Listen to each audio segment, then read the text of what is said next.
Yo les petits potes, j'espère que vous allez bien. Aujourd'hui on se retrouve pour une nouvelle vidéo. Bon, je vais pas forcément vous le rabâcher, mais qui dit le mois d'octobre dit forcément Halloween. Qui dit forcément Halloween dit forcément un event sur mon serveur Discord. Mais oui, bien sûr, et si vous voulez venir, y a pas de souci, le lien est dans la description. Non, qui dit Halloween dit surtout les histoires d'horreur. Ne vous inquiétez pas, je vais pas faire des threads à la mode Squeezie, mais je vais vous raconter l'histoire d'une société qui recoupe tous les objets surnaturels de cette planète. Cette société s'appelle The SCP Foundation, autrement dit Secure, Contain et Protect Foundation. Et cette société va s'amuser à regrouper toutes les créatures, les objets, les animaux ou même encore des villes qui ont des particularités inexplicables. Bon, dit comme ça, on dirait que je me moque de vous, mais je vais vous donner quelques exemples de certains de ces objets. Commençons tout d'abord par le SCP-173. Il s'agit ici d'une statue humanoïde en béton armé qui a la particularité de venir vous briser la tête lorsque vous vous retournez tout simplement.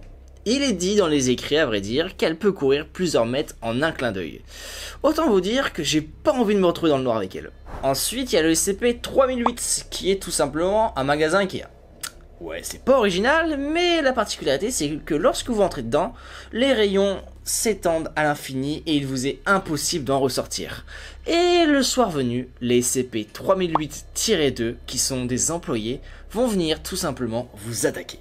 Et je vous en donne un petit dernier, c'est le SCP-055. Malheureusement pour le coup, je n'ai aucune image à vous montrer puisqu'il est en fait impossible de s'en souvenir. Donc il est impossible donc de le caractériser. Bon, comme vous pouvez le voir, c'est assez rigolo, il y a des petites particularités un peu inexplicables.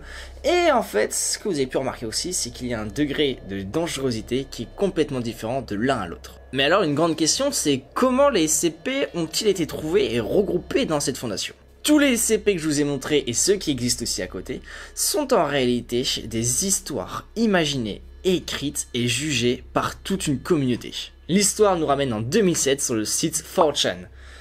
4chan, 4chan, je ne sais pas comment on dit, et on a pu voir en tout premier lieu le SCP-173 que je vous ai montré tout à l'heure. Bon, on ne retiendra pas le fait que le site 4chan est un site dit plutôt d'extrême droite, puisque par la suite, en 2008, ce SCP Foundation va créer son propre site. D'ailleurs, si j'y pense, je vous mettrai le lien du wiki français directement dans la description. Chaque SCP est décrit par un article qui est lui-même alimenté par un chat qui permet de rendre l'histoire tout simplement meilleure ou encore de la rectifier. Chaque dossier sera suivi par des scientifiques qui permettent d'avoir un meilleur suivi sur chaque créature. J'adore le fait que ça soit aussi collaboratif. Et d'ailleurs, beaucoup de personnes vont s'en inspirer par la suite, comme l'écrivain Brian Alexander dans son livre The New Digital Storytelling. Selon lui, la SCP est tout simplement la plus grande création narrative sur un wiki. Et je n'en pense pas moins du tout. D'ailleurs, si j'ai l'occasion et le temps et des idées, je pense peut-être un jour essayer de créer une petite histoire qui serait peut-être rigolote, voire plutôt effrayante en fait. D'ailleurs, si vous avez des idées de SCP, dites-le moi en commentaire. Mais avant de se lancer dans l'écriture, il faut savoir comment sont catégorisés les SCP. Et pour cela, il y a deux grandes classifications. Le premier se jauge par rapport à la menace qui est caractérisée par une échelle de blanc à noir. Si c'est blanc, c'est que le SCP peut être bénéfique pour la société. Par contre, si c'est noir, c'est que ce SCP peut détruire littéralement le monde si son isolement est détruit. La deuxième classification, quant à elle, va se baser un peu plus sur le niveau d'isolement à mettre pour le SCP. Il existe 4 grandes catégories. La première est la catégorie sûre, c'est-à-dire que c'est un objet qui n'est pas du tout dangereux. C'était évident. Il y a ensuite la catégorie Euclide pour regrouper tous les SCP qui ont besoin d'un confinement pour bloquer leur effet imprévisible, mais dont on sait comment ils fonctionnent. Donc tant qu'ils sont contrôlés correctement, il n'y a pas de souci. Ensuite, il y a la catégorie Keter qui va regrouper tous les SCP qui ont la capacité de tuer en fait tous les êtres humains. Ils ont besoin d'un confinement beaucoup plus avancé et les scientifiques sont toujours en recherche d'idées.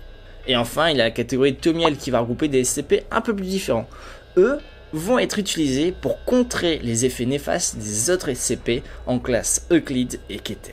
Prenons un exemple. Imaginons que votre SCP soit une feuille et que lorsque vous écrivez clown avec un bacon enrobé autour du stylo et qu'il soit un soir de pleine lune dans des toilettes publiques, il s'amuse à tuer tous les êtres humains. Eh bien, votre SCP est éclaté. Vraiment, c'est nul.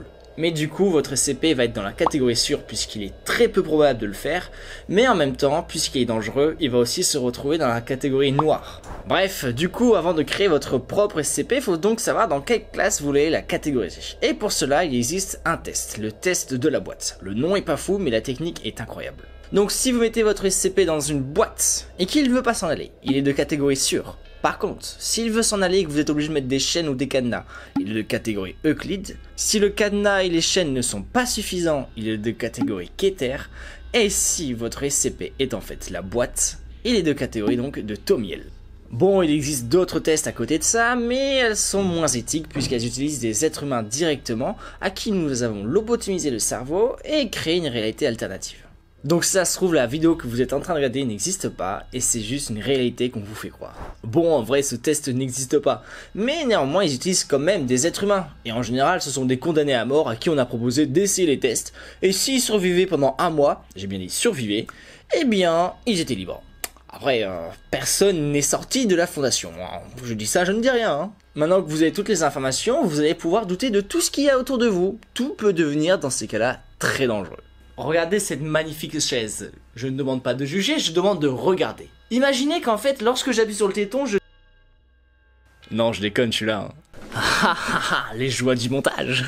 Bref, la vidéo va toucher à sa fin et je voudrais savoir si ça vous intéresse d'avoir des formats plutôt courts de vidéos où je vous raconte l'histoire de certains SCP. En attendant, j'espère que la vidéo t'a plu et moi je te dis à la prochaine. Ciao!